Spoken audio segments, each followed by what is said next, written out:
Meu testemunho de fé, parte 6. Ainda que eu andasse pelo vale da sombra da morte, não temeria mal algum, porque tu estás comigo. A tua vara e o teu cajado me consolam. Salmo 23, verso 4. Versão revista e corrigida.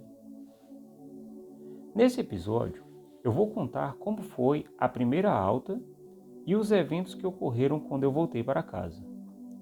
Mas antes, eu quero pedir a sua ajuda. Se inscreva no canal e aperte o sininho de notificações para você saber que tem novidade. Compartilhe os vídeos. O canal Pílula de Esperança depende do seu apoio para alcançar mais pessoas. Vamos ao vídeo. Bem, como a tentativa de fazer a cirurgia foi frustrada por não haver anestesista e cirurgião disponíveis no Hospital do Gama, a junta médica, então, achou por bem me dar alta e que eu procurasse uma alternativa fora do hospital. E estava bem quando eu saí de lá e estava, de certa forma, até feliz. Sentir de novo o conforto do meu lar não tinha preço. Mas, por outro lado, os sintomas estavam mais agressivos e pouco eu conseguia caminhar e falar. Eu não sentia vontade de comer, quase nada, e sentia muita dor. Nesse período, eu ficava o dia todo deitado, e as dores eram torturadoras. Minha amiga Edneuza providenciou uma espécie de home care aqui para mim. Até hoje eu sou grato por todo o esforço dela em me ajudar. Foi coisa de família mesmo. Ela trouxe alguns tubos de soro, os acessos para que eu pudesse tomar a medicação na veia, e apesar de não ter começado a quimioterapia, eu já sentia enjoos horrorosos e quase todo alimento era detestável ao paladar. Eu até sentia fome, mas faltava o apetite. Pode parecer estranho, mas tudo era muito desconfortável. Então, eu passei o final de semana em casa. Minha mãe e minha Susana faziam de tudo para que eu tivesse algum alimento, que eu conseguisse comer. E assim eu fui levando. Na outra semana, minha mãe teve a ideia de irmos consultar com o Dr. Eliseu, do Hospital Santa Luzia, de Lusiânia. Ele é um médico muito atencioso, amigo da gente de longa data e conta com uma experiência enorme. Confiamos nele e realmente foi a melhor coisa que fizemos nesse período. O Dr. Eliseu me consultou e viu que o que eu estava sofrendo não era algo comum e imediatamente me encaminhou para um hematologista. Segundo ele, era o especialista que eu necessitava. Quando voltamos para casa, a Susana procurou no catálogo do nosso plano de saúde e, por Deus, encontramos a melhor hematologista do mundo, a doutora Nádia Maciel. Pensem em uma profissional humana, dedicada, presente. Me faltam palavras para descrever a doutora Nádia. Ela foi o instrumento de Deus para salvar a minha vida. Na verdade, tudo foi um grande milagre. Mas nesse caso, Deus me colocou no caminho da melhor hematologista. E era tudo o que eu necessitava naquele momento. A doutora Nádia desconfiou na hora que poderia ser um linfoma, mas era preciso o resultado da biópsia para que fosse identificado o tipo e o grau da doença. Poderia até ser outra coisa, mas tudo indicava que era mesmo um linfoma. Deixa eu explicar um pouco o que eu aprendi sobre linfomas. Existem dois tipos. Um classificado como linfoma de Hodgkin, que é menos agressivo, e outro chamado não Hodgkin, que é mais perigoso. O linfoma é um tipo de câncer que ataca o sistema linfático do nosso corpo, que é responsável pelas defesas do organismo, cujo centro é o baço. O baço é um pequeno órgão que está localizado na parte superior esquerda do abdômen e que é muito importante para filtrar o sangue e remover os glóbulos vermelhos lesionados, assim como produzir e armazenar células brancas para o sistema imune. Essa explicação está no site www.tuasaude.com.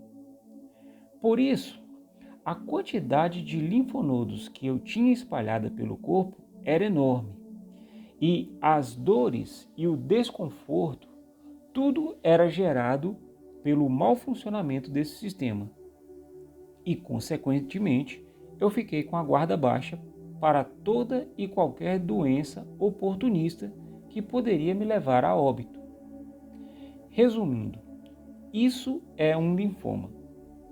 Mas até a conclusão da biópsia, tudo era apenas suposição, e eu ainda não tinha conseguido nem mesmo fazer a cirurgia. Foram dias de tensão e de preocupação. Pensem vocês, nós tínhamos uma ideia. Conseguimos ficar no hospital por 12 dias, tentando essa cirurgia. E a doutora só poderia começar qualquer tratamento mediante o diagnóstico. E o meu plano de saúde não cobre cirurgias. Ficamos todos muito tensos nessa época. Mas como diz o verso bíblico citado acima, o Senhor estava comigo e o meu irmão, que é pastor, começou a conversar com os seus fiéis e assim chegou ao doutor. Eu quero pedir perdão por não me lembrar o nome dele agora. Passei por muita coisa e alguns detalhes se perderam na minha memória. Bem, mas antes desse fato, eu preciso relatar uma outra experiência que eu passei. A doutora Nádia foi enfática em dizer que era necessário eu passar por uma cirurgia. Mas como estávamos desesperados, não tinha nenhuma porta aberta e a morte rondava de perto, eu, em um ato de agonia, procurei a alternativa de fazer uma punção no linfonodo do pescoço, na tentativa de colher material que pudesse ser analisado. Foi tudo em vão. Eu só senti muita dor, fui muito machucado. Embora o doutor que me atendeu também foi muito gentil e atencioso. Esse foi o doutor Arlindo. Ele ficou tão preocupado comigo que ele pegou o meu número de telefone e semanalmente ligava para obter notícias. Ele tentou da melhor forma conseguir o material, mas, infelizmente, não foi o suficiente para determinar um diagnóstico. Quando eu voltei a falar com a doutora Nádia, ela disse que sabia que seria tudo em vão e só a cirurgia poderia oferecer o material correto para a análise. Então, voltando ao meu irmão, ele se lembrou desse médico, amigo dele, e resolveu fazer o telefonema. E de pronto ele atendeu. O curioso é que ele estava acabando de desembarcar de um avião que estava chegando em Brasília, naquele momento. Ele estivera nos Estados Unidos. De pronto ele se colocou à disposição e que procuraria ajudar da melhor forma possível. Quando isso aconteceu, eu havia passado mal. Nós estávamos no hospital de base. O meu irmão e a minha esposa me levaram às pressas para lá. Eu estava sentindo tudo quanto era dor do mundo. Já não conseguia andar com as próprias pernas e o meu irmão estava me levando no colo pelos corredores.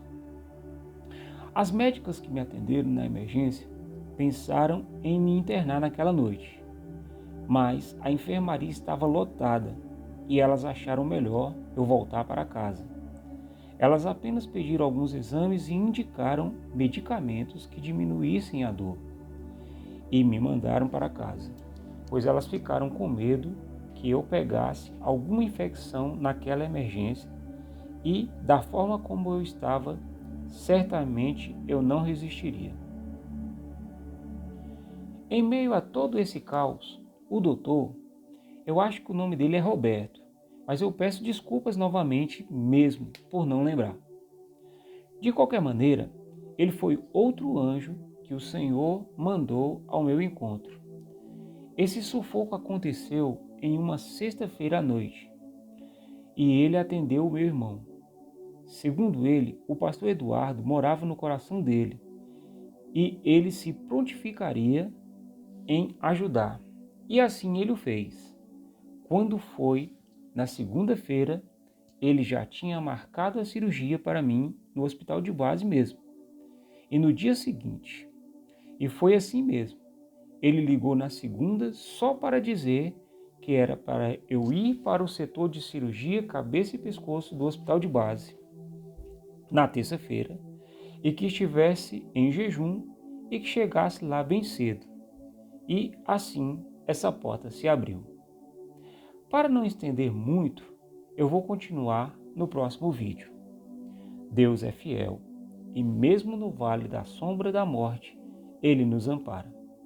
Semana que vem, te aguardo aqui no canal Pílula de Esperança.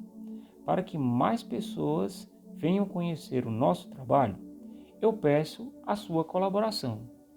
É gratuito e muito simples.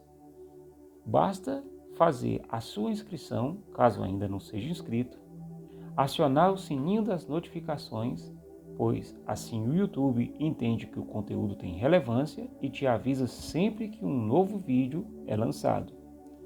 Não deixe de acionar o like ou mesmo o dislike. Isso também gera indicativos para a plataforma. Me siga também no Instagram, no perfil Pílula de Esperança. O link está disponível aqui no YouTube. E se você gosta do nosso trabalho, compartilhe os nossos vídeos e compartilhe também o nosso canal com seus amigos. Eu te garanto que todos vão receber uma pílula de esperança, de motivação e ânimo. Que Deus abençoe a sua vida.